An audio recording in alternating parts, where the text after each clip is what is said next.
Election campaign के दौरान आज अखिलेश यादव और राहुल गांधी पहली बार साथ साथ नजर आए। दोनों नेताओं ने गाजियाबाद में एक प्रेस कॉन्फ्रेंस की, लेकिन सनातन की बात नहीं की, राम का नाम नहीं लिया, नहीं रामनवमी की आस्था को या इसको बड़ा पर्व बनाने पर बीजेपी को कोसा।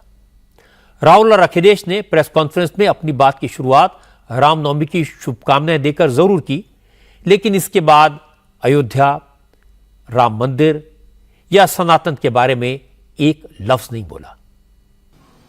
रामनवमी की आप सबको, देश को बहुत बहुत शुभकामनाएं। सबसे पहले मैं अपने प्रेस के साथियों को आपके माध्यम से पूरे देश और प्रदेशवासियों को मैं रामनवमी की बहुत बहुत बधाई और शुभकामनाएं देता हूं। ऐसा त्योहार, ऐसे दिन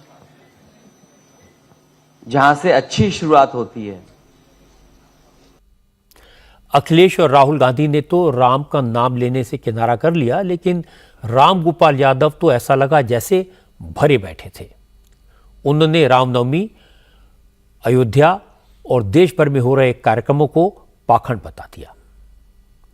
राम गोपाल ने कहा कि अयोध्या में सब अशुभ हो रहा है।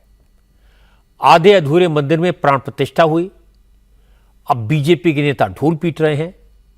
समाजवादी पार्टी के महासचिव प्रोफेसर साहब ने कहा वो कभी किसी मंदिर में नहीं गए, मंदिर में तो पाखंडी जाते हैं, वो घर में ही भगवान राम का नाम ले लेते हैं, इसलिए वही सच्चे भक्त हैं।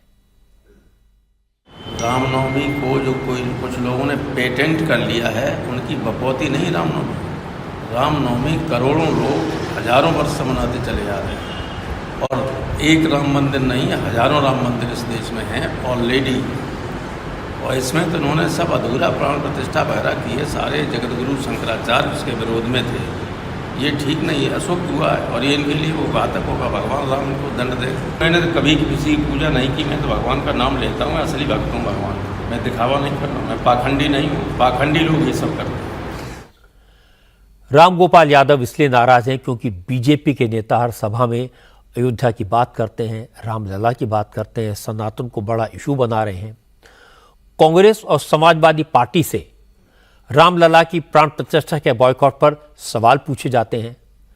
ये बात जाहिर है राम गोपाल को परेशान कर रही होगी, इसीलिए उन्होंने कहा जो मंदिर जाते हैं वो पाखंडी हैं, अयोध्या में बना मंदिर अशुभ है।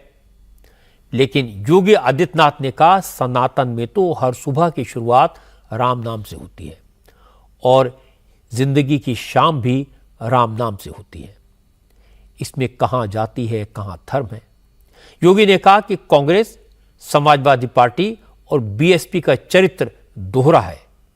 ये लोग पहले राम का प्रमाण मांगते थे और अब कह रहे हैं राम तो सबके हैं। हमारे जो पूर्वज हैं, तब से किसी भी जाति, मत और मजहब का व्यक्ति है, आपसी संबोधन में क्या बोलते थे? राम राम भैया, राम राम जी, यही तो बोलते हैं ना, यही तो बोलते हैं। अब मुझे बताओ, राम के साथ हमारा संबंध किस रूप में? इस रूप में है, हमारा संबोधन ही राम राम हो गया। जिस प्रभु के लिए कांग्रेस ने, समाजवादी पार्टी ने, बहुजन समाजवादी पार्टी ने, जिस प्रभु के लिए हम लोगों को कहा कि प्रमाण दीजिए, अरे हमारा संबोधन ही प्रमाण है। हम राम राम कह रहे हैं, ये हमारा प्रमाण है। लेकिन हमसे कहा गया अयोध्या में ही राम पैदा हुए, आप इसका प्रमाण दीजिए। बहनों और भाइयों, आज प्रमाण माननीय उच्चतम न्यायालय ने दे दिया। और हमारे पूर्वजों का संबोधन था राम राम का, और राम राम का संबोधन भी सार्थक हुआ है। हुआ है ना? हुआ है ना? राम राम का संबोधन सार्थक हुआ है ना? और इसीलिए कह रहे हैं कि कांग्रेस के लोग तब कहते थे राम हुए ही नहीं, और अब क्या कहते हैं? कहते हैं राम तो सबके हैं। यही है इन लोगों का दोहरापन। ये दोहरा चरित्र है कांग्रेस, सपा और बसपा का। इसलिए दोहरे चरित्र में जीने वाले लोगों पर विश्वास मत करिए। यहां तो जो बोला वो होगा। एक बार जो पानी से निकल गई, रघुकुल रीति सदा चली आई, प्राण जाई पर वचन न जाई। योगी आदित्यनाथ ने ठीक कहा, सनातन में तो हर सुबह की शुरुआत भगवान के नाम से होती है।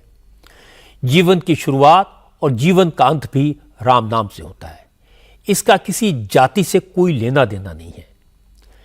इसीलिए जब राम गोपाल यादव ने मंदिर जाने वालों को पाखंडी कहा तो मुझे आश्चर्य हुआ।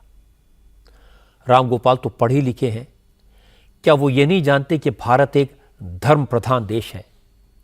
क्या वो ये भूल गए कि धर्म भारतीय संस्कृति का मूल आधार है? हमारे मंदिर हमारी विरासत का प्रतीक है। क्या वो ये भूल गए कि हमारे देश में करोड़ों लोग भगवान में आस्था रखते हैं, मंदिर जाते हैं, पूजा पाठ करते हैं? राम गोपाल यादव को ऐसे लोगों की भावनाओं को आहत करने का कोई हक नहीं है। राम गोपाल यादव इस तरह की बयानबाजी में अगर कोई सियासी फायदा ढूंढ रहे हैं, अगर समाज के किसी एक वर्ग को खुश करने की कोशिश कर रहे हैं, तो बड़ी गलतफहमी में है। उन्हें और उनकी पार्टी को इसका नुकसान होगा। और आश्चर्य की बात है कि जिस बात को बाकी राजनीतिक दलों के नेता समझ गए, राम गोपाल उसको क्यों नहीं समझ पाए।